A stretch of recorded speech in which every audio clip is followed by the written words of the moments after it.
வணக்கம் friends, welcome to அம்மா world. பழையன கழிதலும் புதியன புகுதலும் நம் போகி பண்டிகை. அனைவருக்கும் அம்மா வேர்ல்டின் இனிய போகி பண்டிகை நல்வாழ்த்துக்கள். டுடே ஸ்பெஷல் உளுந்து வடை. ஒரு கப் உளுந்த 2 மணி நேரம் தண்ணியில் ஊற வச்சுருக்கேன். 2 மணி நேரம் கழித்து தண்ணியை ஊற்றிட்டு இந்த உளுந்தை மட்டும் மிக்சிலையோ இல்லைனா கிரைண்டர்லேயோ போட்டுட்டு லேசாக தண்ணி தெளிச்சிட்டு இந்த மாதிரி நல்லா அரைச்சி எடுத்துக்கோங்க. இப்போ இதில் 1 ஸ்பூன் பொடியாக நறுக்கின இஞ்சையும் 1 பச்சை மிளகாவையும் கட் பண்ணி சேர்த்துக்கலாம். இஞ்சை நல்லா பொடியாக கட் பண்ணி சேர்த்துக்கோங்க.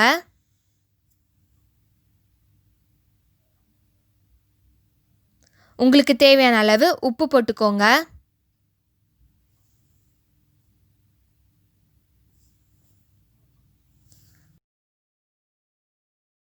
கூடவே இதில் 1/4 ஸ்பூன் பெருங்காயத்தூள் சேர்த்துட்டு நல்லா கலந்து விட்டுக்கலாம். மாவு நல்லா இந்த மாதிரி இருக்கணும். ஒரு கடாயில் உளுந்து வடையை பொரிக்க தேவையான அளவு எண்ணெய் ஊற்றிக்கலாம். நான் வெஸ்டீஜோட ரைஸ் பிராண்ட் ஆயில் தான் யூஸ் பண்ணுறேன். இந்த ஆயிலில் வடை சுட்டால் ரொம்பவே சுவையாக இருக்கும். இந்த ரைஸ் பிராண்ட் ஆயில் ஹெல்த்தியானதும் கூட. வெஸ்டீஜோட ரைஸ் பிராண்ட் ஆயில் பற்றி நெக்ஸ்ட் வீடியோவில் அப்லோட் பண்ணுறேன்.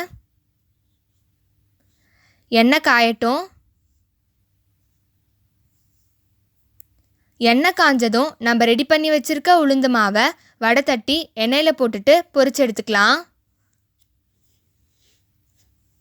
உளுந்து மாவை அரைச்ச உடனே நம்ம வடை சுட்டோன்னா வடை நிறைய எண்ணெய் குடிக்காது. இந்த மாதிரி வடை தட்டி போட்டுக்கோங்க.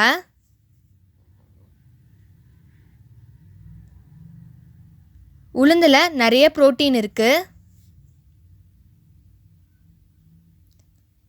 வடையை திருப்பி விட்டுக்கலாம். 2 பக்கமும் நல்லா பொன்னிறமாக வர வரைக்கும் வடையை சுட்டு எடுத்துக்கோங்க. உளுந்து வடை பொன்னிறமாக வெந்து வந்துடுச்சு. இதை எண்ணெயிலேருந்து எடுத்துடலாம். இப்போ நம்மளோட கிறிஸ்பியான சுவையான உளுந்து வடை தயார். இந்த வீடியோ உங்களுக்கு பிடிச்சிருந்தா லைக் பண்ணுங்கள், ஷேர் பண்ணுங்கள், மறக்காமல் அம்மா வேர்ல்ட் சேனலை சப்ஸ்கிரைப் பண்ணுங்கள். நன்றி, வணக்கம்.